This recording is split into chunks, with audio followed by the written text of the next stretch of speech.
బీజేపీలో చేరగానే దర్యాప్తు బంద్. అవినీతి ఆరోపణలతో బీజేపీలో చేరిన 25 మంది ప్రతిపక్ష నేతలట. వాషింగ్ పౌడర్ నిర్మా. కోర్స్ అంతే కదా. ఇప్పుడు వీళ్ళు అనుకుంటే కింద పెడతారు ఈయన కాంగ్రెస్, ఆయన మనిషి అని. నేను అందరి గురించి మాట్లాడతా, అన్ని పార్టీల గురించి మాట్లాడతా. ఇప్పుడు కేశవరావు ఏం చేసిండు? ఏ పార్టీ నుంచి ఏ పార్టీలోకి వచ్చిండు? టీఆర్ఎస్ నుంచి కాంగ్రెస్లోకి వచ్చిండు. ఆయన మీద చాలా పెద్ద ఎత్తున అలిగేషన్, జీవో నెంబర్ 59 అడ్డం పెట్టుకొని 2000 గజాల భూమిని కబ్జా పెట్టిండని. ఇప్పుడు ఆ కేసును ఇప్పుడు కాంగ్రెస్ పరిష్కరిస్తుందా? నో. ఆ భూమిని లాక్కుంటుందా? నో. వాషింగ్ పౌడర్ నిర్మా. సేమ్ అట్లనే బీజేపీ కూడా దేశంలో అదే చేస్తున్నది. వాళ్ళ గురించి కూడా మాట్లాడాలి. అవినీతి కేసులున్న ప్రతిపక్ష నాయకులు బీజేపీలో చేరగానే వారికి విచారణ నుంచి రిలీఫ్ దొరుకుతున్నదని ఇండియన్ ఎక్స్ప్రెస్ నివేదిక తేల్చిందట. 2014లో ప్రధానమంత్రిగా నరేంద్ర మోదీ ప్రమాణ స్వీకారం చేసినప్పటి నుంచి అవినీతి ఆరోపణలు ఎదుర్కొంటున్న 25 మంది ప్రతిపక్ష నాయకులు బీజేపీలో చేరారని, వారిలో ఇప్పటిదాకా 23 మంది దర్యాప్తు సంస్థల విచారణ నుంచి ఉపశమనం పొందారని వెల్లడించింది. మోదీ నేతృత్వంలోని ప్రభుత్వం దర్యాప్తు సంస్థలను దుర్వినియోగం చేస్తున్నదని గత కొంతకాలంగా ప్రతిపక్షాలు ఆరోపిస్తున్నాయి. ఈ విషయంలో బీజేపీని వాషింగ్ మిషన్గా అభివర్ణించాయి. ఈ ఆరోపణలపైన ఇండియన్ ఎక్స్ప్రెస్ స్టడీ చేసింది. దానికి సంబంధించిన రిపోర్ట్ను తాజాగా రిలీజ్ చేసింది. కాంగ్రెస్ నేతలే ఎక్కువ. బీజేపీలో చేరిన తర్వాత దర్యాప్తు సంస్థల నుంచి రిలీఫ్ పొందిన 25 మంది ప్రతిపక్ష నాయకుల్లో అత్యధికంగా కాంగ్రెస్ నుంచే 10 మంది ఉన్నారని రిపోర్టు వెల్లడించింది. అలాగే ఎన్సీపీ, శివసేన నుంచి 4 చొప్పున, తృణమూల్ కాంగ్రెస్ నుంచి 3, టీడీపీ నుంచి 2, సమాజ్వాదీ పార్టీ, వైఎస్ఆర్సీపీ నుంచి ఒక్కొక్కరు ఉన్నారని వివరించింది. 25 మంది నాయకుల్లో 6 నేతలు లోక్సభ ఎన్నికల షెడ్యూల్ విడుదలకు కొద్ది వారాల ముందే బీజేపీలో చేరారు. దాంతో వారిపైన దర్యాప్తు ఆగిపోయింది.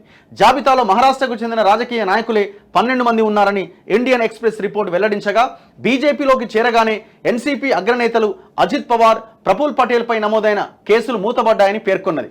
జాబితాలో ప్రముఖులు ఎవరెవరు? 2014 తర్వాత ED, central bureau of investigation CBI సహా కేంద్ర దర్యాప్తు సంస్థలు చర్యలు తీసుకున్న ప్రముఖ రాజకీయ నాయకుల్లో కనీసం 95% మంది ప్రతిపక్షాలకు చెందిన వారే అని ఇండియన్ ఎక్స్ప్రెస్ నివేదిక వెల్లడించింది. ఈ నివేదిక ప్రకారం బీజేపీలో చేరి అవినీతి కేసుల్లో రిలీఫ్ పొందిన వారి జాబితాను పరిశీలిస్తే కాంగ్రెస్ నుంచి హిమంత బిశ్వ శర్మ 2015లో బీజేపీలో చేరగా 2024లో అశోక్ చవాన్, నవీన్ జిందాల్, గీతా కోడా, బాబా సిద్దికి కాషాయ కండువా కప్పుకున్నారు.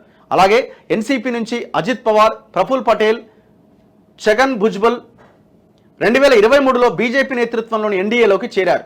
ఎస్పీ నుంచి సంజయ్ సేథ్ 2019లో, సువేందు అధికారి 2020లో టీఎంసీ నుంచి బీజేపీలో జాయిన్ అయ్యారు.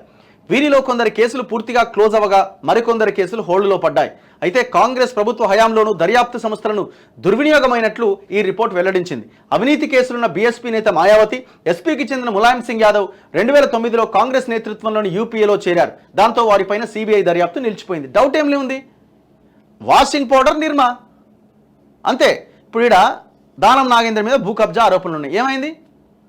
ఏమైంది? ప్రజాపాలన పెట్టిన వీళ్ళ దగ్గరికే 100 అప్లికేషన్లు వచ్చినాయి. ఏమైంది? ఆగిపోయింది. కేశవరావు 59 జీవో కింద 2000 గజాల భూమి కబ్జా పెట్టిండు, అక్రమంగా రిజిస్ట్రేషన్ చేసుకున్నాడు. కొడుకుల కబ్జాలు ఉన్నాయి, వాళ్ళ కుమారులు చేసిన కబ్జాలు. ఏమైంది? ఇలా దాని మీద విచారణ జరుగుతుందా? ఆగిపోతుంది. ఇట్లా ఎంతమంది పేర్లు చెప్పాలి ఈ మధ్య కాలంలో పార్టీలో చేరిన వాళ్ళే? ఒకసారి ఆలోచించండి. జనాన్ని ఇక్కడ పిచ్చోళ్ళని చేస్తున్నారు. పువ్వు కాదు క్యాలీఫ్లవర్ పెడుతున్నారు మన జేబులో. ఇంకా సిగ్గు లేకుండా మేము అది చేస్తాం, అవినీతికి కొట్లాడతాం, అవినీతి జరగదు. అందుకే జనం ఆలోచించాలి. మనము సరైన నాయకుడిని, సరైన పార్టీని ఎంచుకున్నప్పుడే ఒకేసారి మార్పు రాకపోవచ్చు, కానీ ఉన్న దాంట్లో కూడా మనం ఆలోచించకుండా నిర్ణయాలు తీసుకోవడం వల్లనే ఈ సిచ్యువేషన్ మనకి. దీనివల్ల జరిగే నష్టం ఏదో ఇప్పటికిప్పుడు జరిగే నష్టం కాదు, మన భవిష్యత్తు తరాలకు మనమే ఉరేస్తున్నట్టు లెక్క.